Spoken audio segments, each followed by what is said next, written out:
Comment répondre à un appel d'offres nettoyage de locaux? C'est pour répondre à cette question que j'ai tourné cette vidéo. Je m'appelle Mohamed, j'ai créé le site akonia.fr et la chaîne YouTube qui porte le même nom pour aider les petites entreprises à répondre efficacement aux appels d'offres. Attention, je vais vous présenter dans cette vidéo une proposition de réponse généraliste pour répondre à un appel d'offres justement sur des nettoyages de locaux. Pour chaque marché, si vous souhaitez utiliser les éléments que je détaille ici, il faudra les personnaliser à votre entreprise et aux exigences de l'acheteur pour que ce soit efficace. Nettoyage de bureau, nettoyage de locaux, nettoyage de cage d'escalier, nettoyage après travaux, nettoyage après sinistre. Vous comprenez qu'il va falloir donc adapter votre réponse. Mais en règle générale, quand vous répondez à un appel d'offres, vous allez devoir fournir deux types de documents. Les pièces de la candidature pour que l'acheteur valide que vous pouvez bien postuler au marché et les pièces de l'offre pour que l'acheteur puisse noter votre proposition. Dans les pièces de la candidature, on va retrouver le plus souvent le DC1 et le DC2 ou alors le DUM, des attestations, des certificats. Là, c'est l'acheteur qui vous précise ce qu'il attend dans le règlement de consultation. Du côté des pièces de l'offre, vous devrez proposer l'acte d'engagement, enfin en tout cas remplir l'acte d'engagement, remplir aussi une offre financière et rédiger un mémoire technique dans lequel vous allez expliquer comment vous allez réaliser la prestation. Pour ce qui est des pièces de la candidature, je vous invite à consulter la formation 5 astuces pour monter des dossiers gagnants en une demi-journée qui figure sur le site akonia.fr. Vous avez le lien direct en dessous de cette vidéo.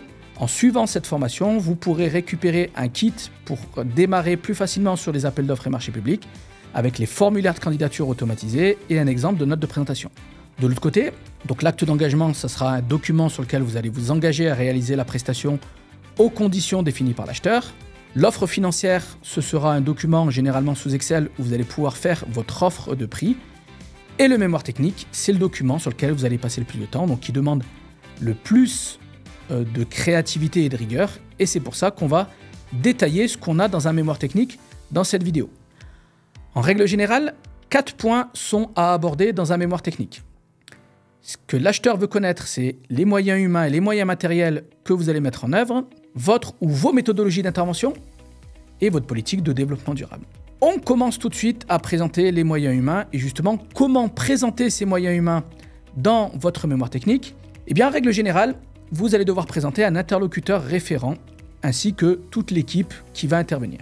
Cet interlocuteur référent, ce sera l'interface entre l'acheteur et vos équipes. Vous devrez présenter les missions qu'il va réaliser dans le cadre de la prestation, ses qualifications et son expérience, ainsi que des références qui démontrent justement toute sa capacité à être chef de projet sur ce type de prestation. En plus de ça, on va expliquer que cet interlocuteur est aidé par un personnel d'encadrement, responsable qualité, responsable d'exploitation, personne en charge des ressources humaines, personne en charge de la logistique par exemple. Sur le même principe, présenter les missions, les qualifications de chacune de ces personnes, leur expérience et leurs références sur des projets similaires.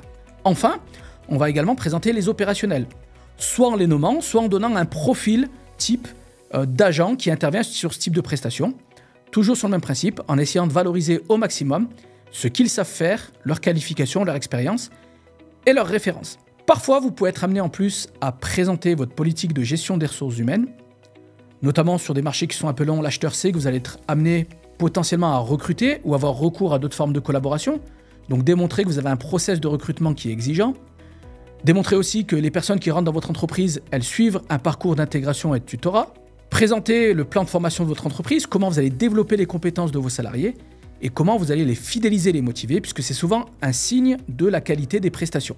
Donc voilà pour la partie moyens humains. On va passer à la partie moyens matériels. On va devoir présenter tous les moyens matériels que vous allez mobiliser de manière structurée, en commençant par les moyens généraux, les locaux de l'entreprise, les véhicules, notamment ceux qui servent aux interventions, votre parc informatique. Vous avez peut-être un logiciel qui vous permet de gérer la planification des prestations, ainsi que les bons de commande, par exemple. Vous allez présenter, bien évidemment, le matériel de nettoyage, matériel mécanisé, matériel manuel, et puis les accessoires, en essayant d'être le plus exhaustif possible dans cette liste. Là aussi, attention à bien adapter le matériel que vous présentez par rapport à ce qui est demandé par l'acheteur. Si dans le lot il y a du nettoyage de vitres, n'oubliez pas de présenter le matériel nécessaire pour réaliser cette prestation. En plus du matériel, vous allez certainement être amené à présenter les produits et nettoyants que vous allez utiliser, les accessoires et les fournitures, notamment tout ce qui est jetable. en fournissant des fiches techniques. Donc ça, en général, vos fournisseurs peuvent vous communiquer des fiches techniques qui sont très bien faites.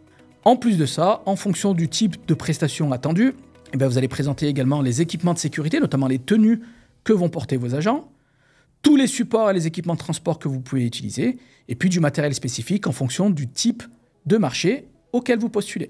Une fois ce matériel présenté, vous allez devoir détailler les méthodologies de travail, donc comment vous allez réaliser les prestations, à la fois au niveau de la prestation type de nettoyage, de la préparation, à la finalisation et à l'inspection, en passant par toutes les étapes d'exécution de la prestation. Soyez détaillé pour montrer justement que vous maîtrisez ça et adapter les différentes méthodologies par rapport, par exemple, au type de surface que vous devez nettoyer. Présentez également, en général, dans le cadre des accords cadres, comment vous allez gérer les commandes. Voilà, l'acheteur a un besoin spécifique, il vous envoie un bon de commande. Qu'est-ce qui se passe entre la réception du bon de commande et la mise en place de l'intervention? Précisez d'ailleurs les délais, les moyens humains et les moyens matériels que vous mobilisez à chaque étape de ces méthodologies. Enfin, comment vous gérez les aléas? L'acheteur peut très bien comprendre que vous allez pouvoir connaître des aléas. Et bien, comment vous allez gérer ces aléas? Imaginons qu'il y ait une réclamation à faire. Mais comment vous allez gérer cette réclamation, de la réception de l'information à la mise en place d'une solution corrective, en passant par l'analyse des causes, et puis aussi comment vous allez pouvoir vous servir de chaque expérience, de chaque retour d'expérience, pour faire en sorte de capitaliser et d'éviter que cela se reproduise.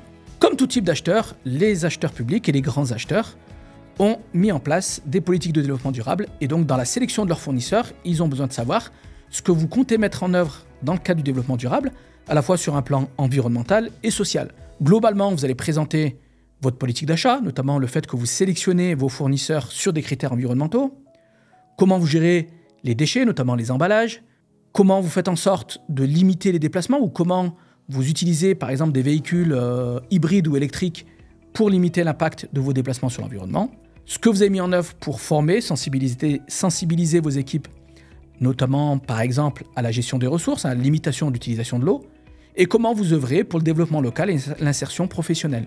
Vous allez pouvoir présenter les actions globales de votre entreprise, mais également les actions que vous comptez mettre en œuvre spécifiquement dans le cadre du marché. Voilà donc comment on répond à un appel d'offres dans le domaine du nettoyage, bien évidemment à adapter en fonction des caractéristiques de votre entreprise et du type de marché auquel vous postulez. Si jamais vous avez des questions, n'hésitez pas à les poser en commentaire, je serai notifié de vos commentaires et donc je me ferai un plaisir d'y répondre. Pour aller plus loin sur les appels d'offres, vous avez une formation accessible gratuitement sur le site akonia.fr. Vous pouvez récupérer votre kit de démarrage sur ce site-là, sur la même adresse. L'adresse d'ailleurs est sous cette vidéo. Et puis à l'issue de cette formation, vous pourrez réserver un rendez-vous pour poser des questions et obtenir des réponses aux questions que vous posez sur les appels d'offres. Si la vidéo vous a été utile, merci de cliquer sur le bouton j'aime. Et puis, n'hésitez pas à vous abonner à la chaîne pour profiter de plus d'astuces et de conseils sur les réponses aux appels d'offres.